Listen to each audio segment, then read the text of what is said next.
बिस्मिल्लाहिर्रहमानिर्रहीम, अस्सलाम वालेकुम। वज़ीर-ए-आज़म इमरान खान ने आज एक मरतबा फिर से अवाम से टेलीफोनिक गुफ्तगू की है। अवाम के सवालात के जवाबात दिए हैं और मुख्तलिफ मामलात पर हुकूमती मौक़िफ़ अवाम के सामने भी रखा है। वज़ीर-ए-आज़म ने आज अवाम के सवालात के जवाब देते हुए दो टोक ऐलान किया है कि जब तक जिंदा हूँ शरीफ खानदान को नहीं छोड़ूंगा। नवाज शरीफ ने चोरी नहीं की तो अदालतों का सामना क्यों नहीं करते? शहबाज शरीफ बाहर जाने की नहीं भागने की कोशिश कर रहे हैं। इन पर एक केस 700 अरब की मनी लॉन्ड्रिंग का है। इसके अलावा और भी केसेस हैं। वज़ीर-ए-आज़म ने ऐलान किया कि वो किसी को एनआरओ नहीं देंगे। उनका कहना था कि मुझे कोई डर नहीं, मुझे सिर्फ खौफ खुदा है। जहांगीर तरीन से मुतालिक एक सवाल का जवाब दिया उन्होंने और वज़ीर-ए-आज़म ने ये कहा कि वाज़े मैं कर दूं कि मैंने नाइंसाफ़ी किसी से नहीं की, मेरे जो मुखालिफिन हैं इनसे भी नाइंसाफ़ी नहीं की। जब मुखालिफ से नाइंसाफ़ी नहीं की तो जहांगीर तरीन से कैसे करूंगा? वादा है जिन्होंने चीनी महंगी करके अवाम को तकलीफ पहुंचाई है, हुकूमत चली भी जाए लेकिन उनको एनआरओ नहीं दूंगा। वज़ीर-ए-आज़म ने एक मरतबा फिर से इस अज़्म का इरादा किया है कि वो माफिया से जीत कर दिखाएंगे। मुल्क में कानून की बालादस्ती से मुतालिक सवाल पर वज़ीर-ए-आज़म का कहना था कि मुल्क में जो कौम ऊपर गई है, तारीख में जो कौम ऊपर गई है वो कानून की बालादस्ती लेकर आए थे। कौम तबाह तब होती है जब उसमें इंसाफ देने की इखलाकी जुर्रत खत्म हो जाती है। मुल्क तबाह तब होते हैं जब ताकतवर चोरी करते हैं और पैसा मुल्क से बाहर भेजते हैं। एक जमहूरी लीडर नवाज शरीफ ने डंडों से जजेस पर हमला किया।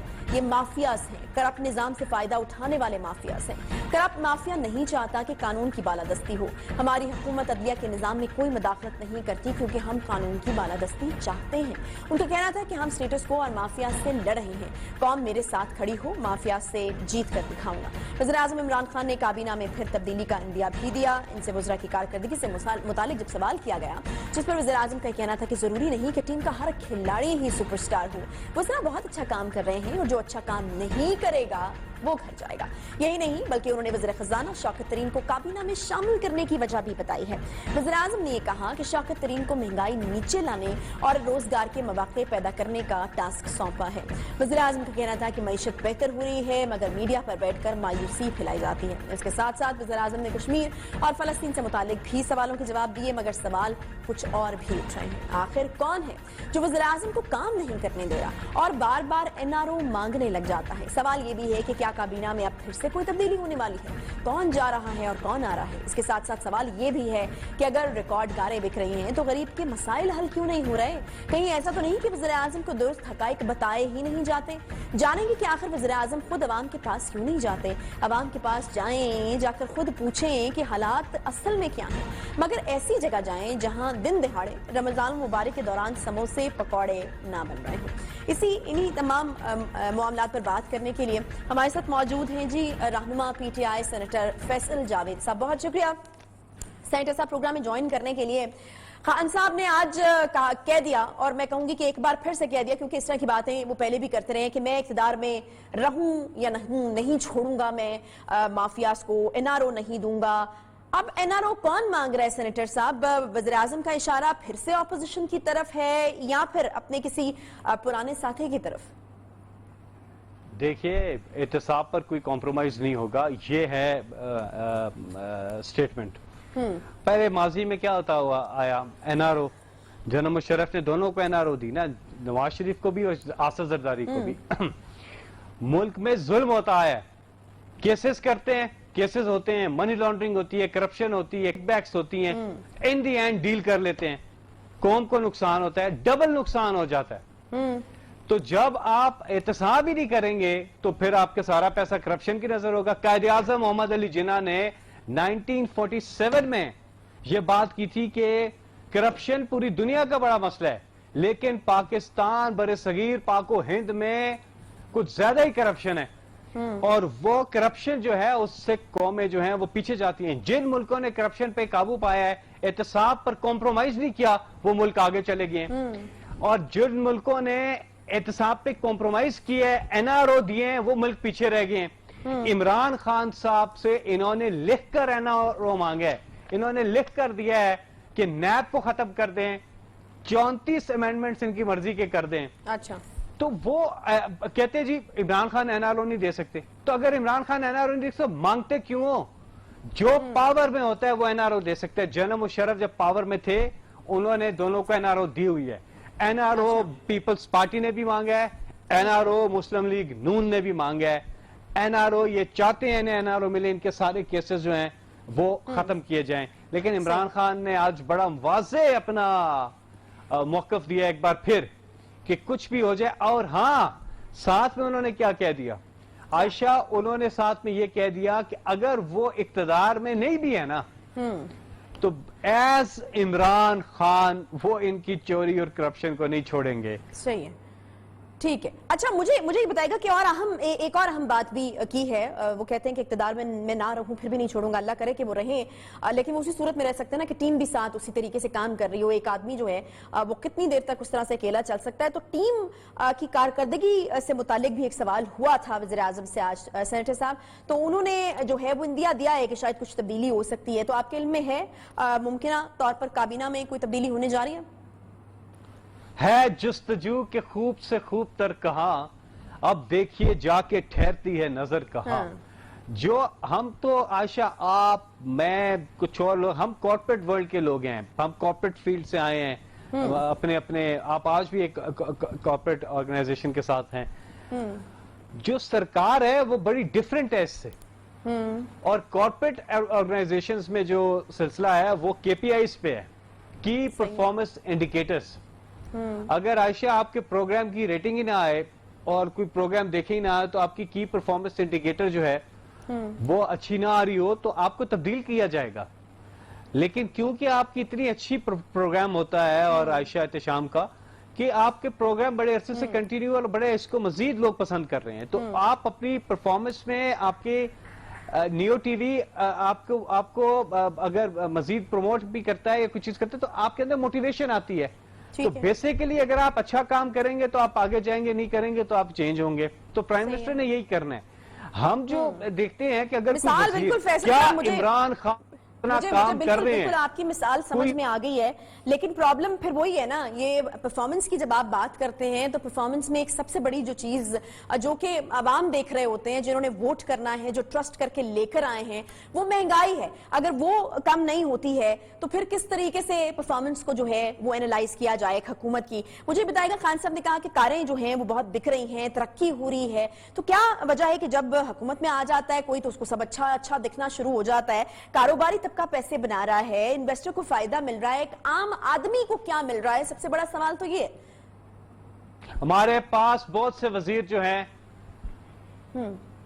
बहुत से, देखिए ना आपका सवाल जो था कि बहुत से हमारे जो वजीर हैं वो बहुत अच्छा काम कर रहे हैं, और जो अच्छा काम करेगा वो और आगे जाएगा, ये इमरान खान ने कहा ना। और जो है नहीं काम करेगा वो चेंज होगा। ये चीज जो है या तो गवर्नमेंट्स में आपको पता ही नहीं चलता किस दिन क्या हो जाता है, तो चेंज हो जाता है जब परफॉर्मेंस को एवेल्युएट किया जाए। महंगाई की बात की है मैंने फैसल जावेद साहब के, महंगाई अगर कंट्रोल नहीं होगी तो फिर एक आम आदमी हुकूमत की परफॉर्मेंस को किस तरह से एवेल्युएट करेगा? महंगाई मसला है और महंगाई पर इस हुकूमत ने काबू पाना है।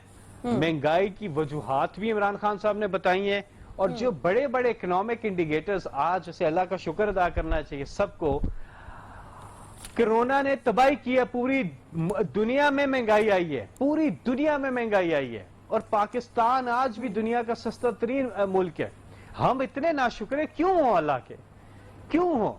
हमें अल्लाह ताला ने खास करम किया है, लेकिन फिर भी ये वो वाहिद हुकूमत है जो रियलाइज करती है महंगाई है। आज लोगों के घर नहीं चल रहे, मुश्किल से गुजारा हो रहा है, और ये हुकूमत जो हमें मिली है 30-35 साल की जो तबाही थी उसके बाद हमने बड़े बड़े इकोनॉमिक इंडिकेटर्स ठीक कर दिए हैं। अब उनके असरात आम आदमी तक जाना शुरू होंगे। महंगाई नीचे लानी है। हमने अभी जो बजट लेके आ रहे हैं इसमें बड़ी जबरदस्त चीजें आ रही हैं लोगों के लिए, और लोगों के हालात बेहतर करने हमने बड़े बड़े मुल्क को एक सही सिमत में लगा दिया है इमरान खान ने। फैसल साहब एक और तासुर जो उभर कर सामने आ रहा है और वो बहुत ज्यादा तकवीत भी पकड़ता जा रहा है, पता नहीं शायद कुछ स्टेटमेंट्स वज़ीर आज़म की तरफ से ऐसी आई हैं कि वज़ीर आज़म साहब को शायद हक़ाइक़ का जो है वो दुरुस्त तरीके से अंदाजा नहीं होता। मैं महंगाई के साथ भी जोड़ रही हूँ, और वज़ीर आज़म साहब की जो कारें बिकने की स्टेटमेंट थी और फिर उसको इस चीज के साथ जोड़ा जाने लगा कि नहीं जी मुल्क के हालात अच्छे हैं, तो ये कहा जाता है कि शायद वज़ीर आज़म साहब को जो है वो दुरुस्त हक़ाइक़ का अंदाजा नहीं होता, जो उनको बताया जाता है वो फिर उसी से जो है वो एनालाइज करते हैं चीजों को, या उसी ऐनक से देखते हैं चीजों को। لوگ تو کہہ رہے ہیں کہ خود جو ہے وہ باہر نکلیں اور خود اصل عوام میں جائیں، نہ کہ ان لوگوں میں جائیں یا ان بازاروں میں جائیں جہاں دوپہر کے وقت سموسے پکوڑے جو ہیں وہ بن رہے ہوتے ہیں۔ احساس ریڈی بان تھے، اچھا، اور احساس جو ہے ریڈی بان وہاں پر ان کی کام شروع ہو جاتا ہے وہاں پہ۔ ہم تھوڑا شام سے پہلے گئے تھے۔ کس نے کہا جی 11 بجے کا ٹائم تھا؟ کون کہتا ہے؟ غلط کہتے ہیں لوگ جو کہتے ہیں 11 بجے کا ٹائم تھا۔ 11 بجے کون پکوڑے بنائے گا رمضان میں؟ سوال ہی پیدا نہیں ہوتا۔ تو شام کے قریب ٹائم تھا اور آپ آئیں اسلام آباد، آپ افطاری کا پروگرام بنائیں۔ بات یہ ہے کہ یہ جو چیزیں ہیں نا، یہ سب لوگ اب احساس بیڑی باندھ اس پروگرام کی تعریف کرنے کے بجائے لوگ کہہ رہے جی پکوڑے کیوں بن رہے تھے، سموسے کیوں بن رہے تھے، وہ ٹماٹر جو ہے یوں کیوں پڑے ہوئے تھے، یوں کیوں نہیں پڑے ہوئے تھے۔ عمران خان کی کیا غلطی نکالیں گے آپ اس کے علاوہ؟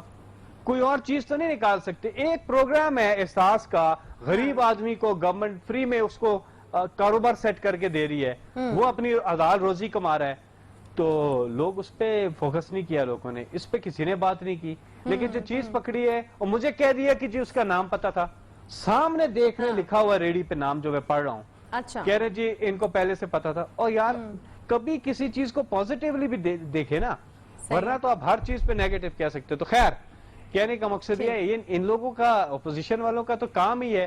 ٹھیک ہے، صحیح ہے، بہت شکریہ جی سینیٹر فیصل جاوید صاحب، جو یہ کہہ رہے تھے کہ جو ہے وہ پازیٹیو چیزوں کو بھی کبھی آپ دیکھا جائیں۔ بہرحال سینیٹر صاحب ہمارے ساتھ ہی موجود رہیں گے۔ ایک چھوٹا سا ہمیں بریک لینا ہے کوئکلی، بریک کے بعد واپس آتے ہیں، ساتھ رہیے۔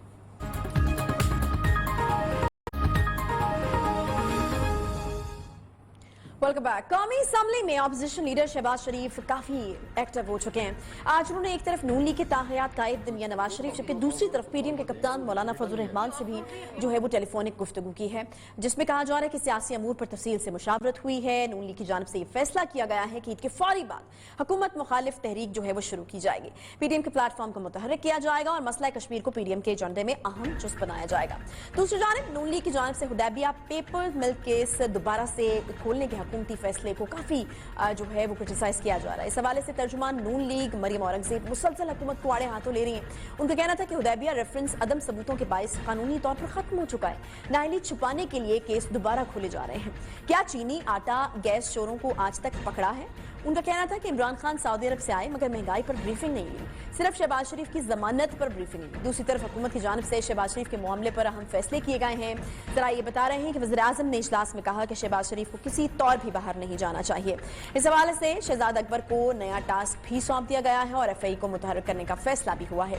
ذرا یہ بتا رہے ہیں کہ شہزاد اکبر کو فوری طور پر لاہور ہائی کورٹ میں اپیل دائر کرنے کی ہدایت کی گئی ہے، جبکہ نائب لاہور کا شہباز شریف کی ضمانت سپریم کورٹ میں چیلنج کرنے کا فیصلہ سامنے آیا ہے۔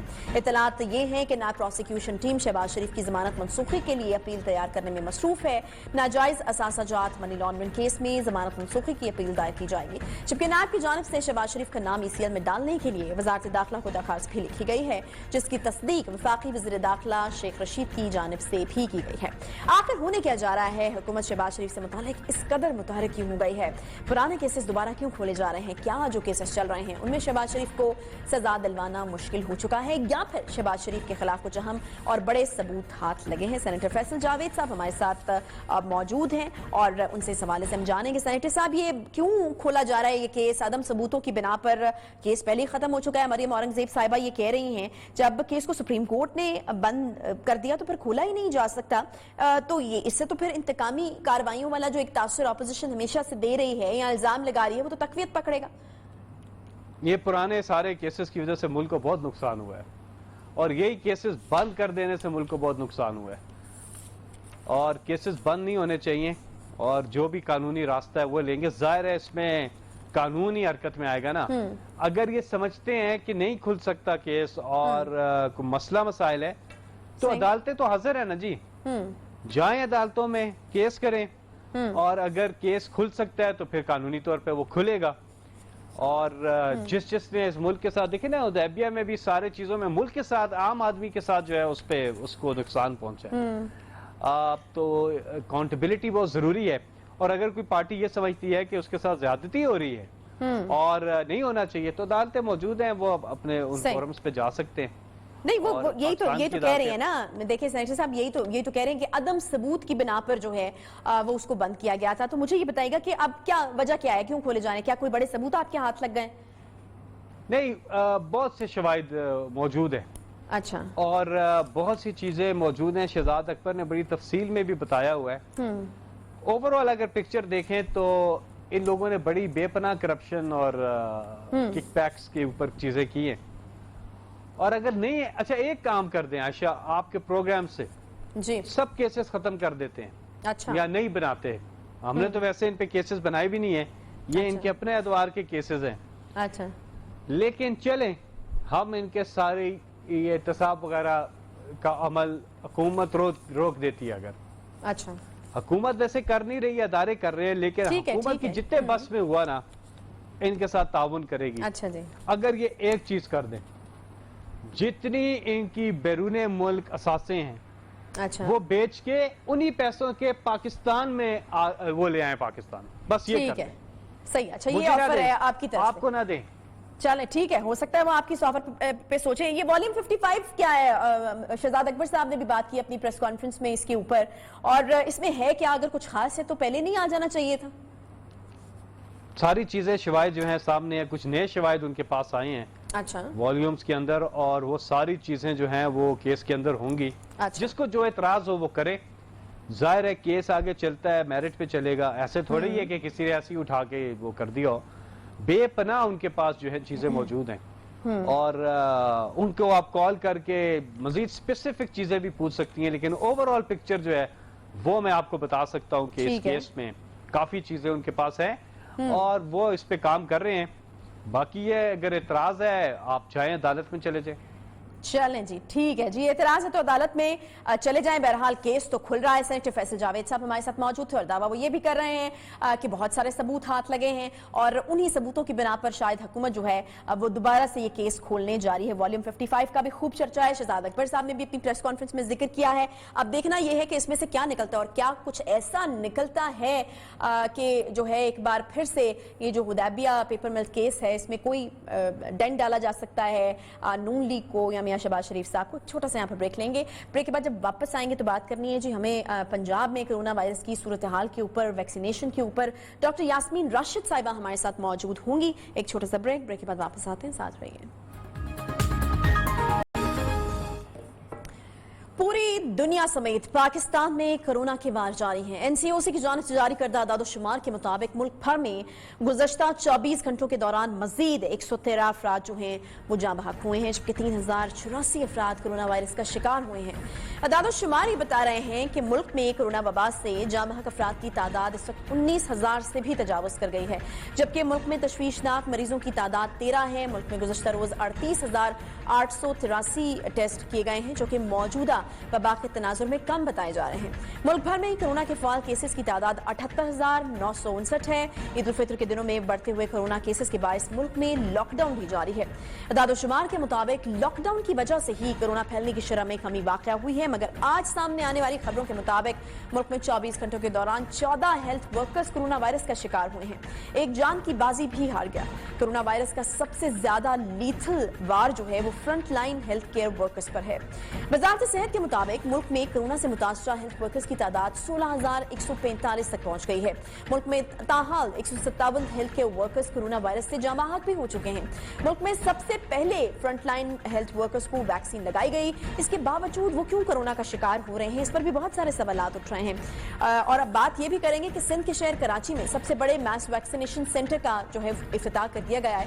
آبادی کے لحاظ سے دیکھا جائے تو پنجاب ایک بڑا صوبہ ہے, وہاں پر بھی اس طرح کی کوئی چیز کے بارے میں سوچا جا رہا ہے یا نہیں سوچا جا رہا, کیونکہ یہ کافی ایک بڑا جو ہے وہ سینٹر بنایا گیا جس میں یومیہ کہا جا رہا ہے کہ 25 سے 30 ہزار افراد کو ویکسینیشن لگائی جائے گی. کرونا ویکسینیشن سینٹر میں 12 رجسٹریشن کاؤنٹرز ہوں گے, 6 بلاکس ہوں گے. اس کے علاوہ 96 کیوبیکلز بنائے گئے ہیں, اور سینٹر جو ہے وہ 24 گھنٹے فعال رہے گا. عملہ 3 شفٹوں میں کام کرے گا. ہر شفٹ میں 360 ہیلتھ کیئر ورکرز اپنی خدمات فراہم کریں گے. پنجاب میں ویکسینیشن سے متعلق ایسے اقدامات کب اٹھائے جائیں گے, اس پر بھی بات کریں گے. اور وزیر اعلیٰ پنجاب کی की जानिब से सहाफ़ियों को वैक्सीनेशन करने के अहकाम भी जारी कर दिए गए हैं। इसी हवाले से डॉक्टर यास्मीन राशिद साहिबा से ये पूछेंगे कि हुकूमत पंजाब ने सहाफ़ियों को वैक्सीन लगाने के लिए आखिर क्या पॉलिसी बनाई है, और ये भी बात करेंगे कि ईद के दिनों में लॉकडाउन से कोरोना केसेस में कमी सामने आ रही है, और अगर आ रही है तो क्या फिर इस पॉलिसी को आगे कंटिन्यू रखा जाएगा, ईद के बाद की क्या प्लानिंग है, क्या स्ट्रैटेजी है, उस पर भी बात होगी।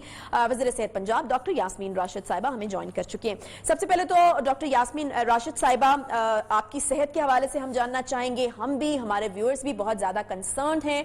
आप एक बड़ी खतरनाक किस्म की कैंसर की बीमारी से लड़ रही हैं, लेकिन उसके बावजूद हम देख रहे हैं कि आप अपनी ड्यूटी पर मौजूद होती हैं और काम भी कर रही हैं। गेट वेल सून भी कहेंगे, और हम ये भी चाहेंगे कि सबसे पहले आप हमें अपनी तबीयत और सेहत का बताइए कि आप कैसा महसूस करेंगे। नहीं, बहुत मेहरबानी जी। मैं तो आप सबकी कंसर्न और आप सारों की दुआओं की बड़ी शुक्रगुजार हूँ। अल्हम्दुलिल्लाह बहुत तबीयत बेहतर है मेरी, अल्हम्दुलिल्लाह। सही। अच्छा डॉक्टर यास्मीन राशिद साहब, एक सवाल ये उठ रहा है कि हेल्थ केयर वर्कर्स जो हैं वो अभी भी शिकार हो रहे हैं। हालांकि जब सबसे पहले वैक्सीनेशन पाकिस्तान में वैक्सीन दस्तयाब हुई तो पहले कहा गया कि डॉक्टर्स को, पैरामेडिकल स्टाफ को लगाया जाएगा वैक्सीन, लेकिन उसके बावजूद हम देख रहे हैं कि एक तो शिकार भी हो रहे हैं और फिर आज एक डेथ भी हुई है, और 157 health care workers corona virus के कब तक शिकार जो हैं वो हो चुके हैं। तो हेल्थ वर्कर्स के हवाले से क्या क्या आपकी पॉलिसी है, और अभी इस तरह की क्यों खबरें आ रही, क्योंकि ऑब्वियसली जब इस तरह की खबरें आती हैं तो आवाम में एक बेचैनी होती है, वैक्सीनेशन काम नहीं कर रही, डॉक्टर्स को वैक्सीनेशन लग नहीं रही है, क्या वजह?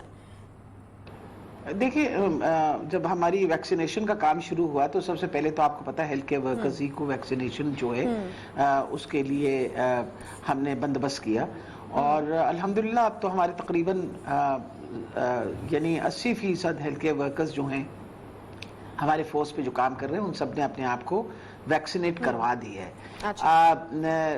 और बाकियों को हम इस वक्त हमारे जितने सरकारी अस्पताल हैं वहाँ हेल्थ केयर वर्कर्स के लिए वैक्सीनेशन का अमल जारी है, और वैक्सीन जो है उनके लिए अवेलेबल है। मकसद ये है कि वैक्सीन लग जाने से एक बात तो ये ज़रूर लोगों को पता होना चाहिए, इन्फेक्शन हो सकती है, लेकिन इन्फेक्शन जो है उसकी जो इंटेंसिटी है यानी जो उसकी सख्ती है उसमें जरूर कमी आती है। अब मकसद देखें, जिस तरह बाकी लोग एक्सपोज होते हैं इस वायरस से, इसी तरह हमारे हेल्थ केयर वर्कर्स जो हैं उनमें भी कुछ ऐसे वर्कर्स हैं जिनमें नेचुरली अगर कोई कोमॉर्बिडिटीज हैं या कोई मसला है तो उनको भी ये तकलीफ जो है उसमें सख्ती आती है, और सख्ती आने की वजह से आपको पता है हमारे हेल्थ केयर वर्कर्स की भी डेथ्स हुई हैं। जहाँ तक हुकूमत का ताल्लुक है, हुकूमत ने एक चीज़ इंश्योर की है, नंबर 1 वैक्सीनेशन, नंबर 2 हमने अपने सारे वर्कर्स के लिए वाफर मकदार में हमारे पास प्रोटेक्टिव इक्विपमेंट जो है वो अवेलेबल है, सैनिटाइजर्स, साबुन, हर चीज़ जो हिफाजती तदाबीरें हमें अस्पताल में इख्तियार करनी चाहिए ताकि हम अपने फ्रंट लाइन वर्कर्स को बचा सकें। वो सारी हिफाजती तदाबीरें जो हैं उसका हमने प्रॉपर बंदोबस्त सारे अस्पतालों के अंदर किया है, और बाकायदा ट्रेनिंग करके लोगों को बताया गया है कि आपने अपने आप को किस तरह प्रोटेक्ट करना है। लेकिन उसके बावजूद देखिए हर वक्त दिन रात हमारे हेल्थ केयर वर्कर्स जो हैं वो फ्रंट लाइन पे काम कर रहे होते हैं, तो एक्सपोजर तो उनका हमसे हमारे सही। डॉक्टर साहब मुझे ये बताइएगा कि वैक्सीनेशन को एक बहुत बड़ा हथियार माना जा रहा है कोरोना वायरस के खिलाफ, और ये भी कहा जाता है कि चीज़ें या ज़िंदगी अगर आप नॉर्मल पे वापस चाहते हैं तो वैक्सीनेशन एक बहुत बड़ा मरहला है जिसको आपको जो है वो बसर करना पड़ेगा। कराची में एक मैस वैक्सीनेशन सेंटर का जो है वो शुरू किया गया है, काफ़ी बड़ा उसको बताया जा रहा है, 3 शिफ्ट्स में काम हो रहा है, 24 घंटे जो है वहाँ पर काम होगा। आबादी के लिहाज से पंजाब एक बड़ा सूबा है, यहाँ के हवाले से भी कोई इस तरह की चीज़ सोची जा रही है? और फिर एक और चीज़ जो खबरें आ रही थी कि ईद के बाद वॉक इन वैक्सीनेशन किसी भी उम्र के बंदे के लिए जो भी करवाना चाहे शुरू हो जाएंगी, तो इस पर भी कोई काम हो रहा है क्या? देखिए, जहां तक पंजाब का सूबे का ताल्लुक है, इस वक्त भी अगर पूरे पाकिस्तान के साथ मुकाबला किया जाए तो सबसे ज्यादा जो है वो वैक्सीनेशन जो है वो पंजाब के अंदर ही हो रही है। यानी तकरीबन हम 19 लाख के करीब जो है वो वैक्सीनेशन पे पहुंच चुके हैं। हमें जो हदफ दिया है इस वक्त आज के दिन में ही थोड़ी सी कम हुई है, वरना कल जैसे 1,06,000 लोगों को वैक्सीन लगी थी पंजाब के अंदर एक दिन के अंदर, आज 58,000 इस वजह से लगी कि आपको पता है ईद की छुट्टियों की वजह से, और ईद का ये जो अब आखिरी बिल्कुल अशरा है इसके अंदर थोड़े से लोग कम आए हमारे वैक्सीनेशन सेंटर्स में। वैक्सीनेशन सेंटर्स की तादाद बढ़ा दी गई है क्योंकि ईद के इमीडिएटली बाद हमें एक टारगेट दिया गया है एनसीओसी की तरफ से कि हमने कम से कम रोजाना मई के महीने के अंदर 1 लाख 62,000 سے لے کے 1,70,000 لوگوں کو روزانہ کی ویکسین لگانی ہے. ہمارے پاس اتنی ویکسین اویلیبل ہے اور ہم انشاءاللہ پوری کوشش کر رہے ہیں. اسی وجہ سے ہم نے 146 سینٹر سے یہ بڑھا کے 225 سینٹرز کر دیے اور مزید ان کو ہم فیز وائز بڑھا رہے ہیں. ہمارے سارے ڈسٹرکٹ ہیڈ کوارٹرز، ہمارے سارے تحصیل ہیڈ کوارٹرز کے اندر یہ سہولت اب اویلیبل ہے کامن پبلک کے لیے. 40 سال سے زیادہ عمر کے جو لوگ ہیں ان کو ہم ویکسینیٹ کریں گے پنجاب کے اندر. ہماری جو سٹینڈنگ انسٹرکشنز ہمیں NCOC کی طرف سے ملی ہیں وہ 40 پلس کے لیے ملی ہیں. جب اگر 40 پلس سے کم بھی آئیں گے تو پھر انشاءاللہ ہم بھی شروع کریں، لیکن فار دا ٹائمنگ 40 پلس کے اوپر. آپ کو پتا ہے اسد عمر صاحب نے آج جو انسٹرکشنز دی ہیں اور جو ٹویٹ آئی اس میں بھی 40 پلس کی بات 40 پلس. اچھا، صحافیوں کے لیے بھی کچھ خاص انسٹرکشنز وزیر اعلیٰ پنجاب کی طرف سے اگر میں بات کروں تو وہ دی گئی تھیں کہ صحافی بھی obviously فرنٹ لائن پر رہ کر اس کو جو کور کر رہے ہیں، تمام چیزیں ہو رہی ہیں اور بہت سارے صحافی جو ہیں وہ اپنی جان سے بھی گئے ہیں. تو اس حوالے سے کوئی حکمت عملی بنا لی گئی ہے ڈاکٹر صاحبہ؟ میں صحافیوں کا پہلے بتا دوں آپ کو. جی. ان کی لسٹیں وغیرہ ساری تیار ہو گئی ہیں. چیف منسٹر صاحب نے انسٹرکشنز دی تھیں کہ بیکاز وہ بھی فرنٹ لائن ورکرز ہیں ان کو بھی ضرور لگنی چاہیے. تو وہ ہم نے آپ لوگوں کے جو پریس کلبز وغیرہ ہیں ان سب سے کہا کہ ریکویسٹ کر کے لسٹیں منگوا لی ہیں اور انشاءاللہ امیڈیٹلی عید کے بعد ان سب کی ویکسینیشن جو ہے وہ انشاءاللہ ہو جائے گی جیسے جیسے ہمارے پاس سامنے لسٹیں آئیں گی. آلریڈی ہم نے جو ہمارے فرنٹ لائن جیسے پولیس ہے ہماری فرنٹ لائن پرٹیکولرلی آپ کو پتا ہے لاہور خاص طور پہ سب سے بڑی انفیکشن کا ریٹ جو وہ لاہور میں ہوتا ہے. تو ہم لوگوں نے اپنی پولیس لائن یعنی پولیس جو ہیں ان کی بھی ویکسینیشن شروع کر دی ہے. اپنے فرنٹ لائن ورکرز جو ہیں ان کو بھی ویکسینیٹ کرنا بہت ضروری ہے ہمارے لیے. تو کامن پبلک یعنی عام جتنے ہمارے سٹیزنز ہیں ان کے علاوہ جو ہمارے فرنٹ لائن ورکرز ہیں ان کے لیے بھی ہم ایک باقاعدہ سارا سسٹم بنا رہے ہیں تاکہ میکسیمم لوگ جو فرنٹ لائن پہ کام کرتے ہیں وہ ویکسینیٹ ہو جائیں اور اس وبا سے بچیں. اچھا ڈاکٹر صاحب، ایک نئی ویکسین ایسٹرازینیکا کے نام سے جو ہے وہ آ گئی ہے. اس پہ کچھ کنفیوژن اس وجہ سے بھی ہیں کیونکہ اس پر عمر کی حد کا بھی ایک تعین کیا گیا ہے.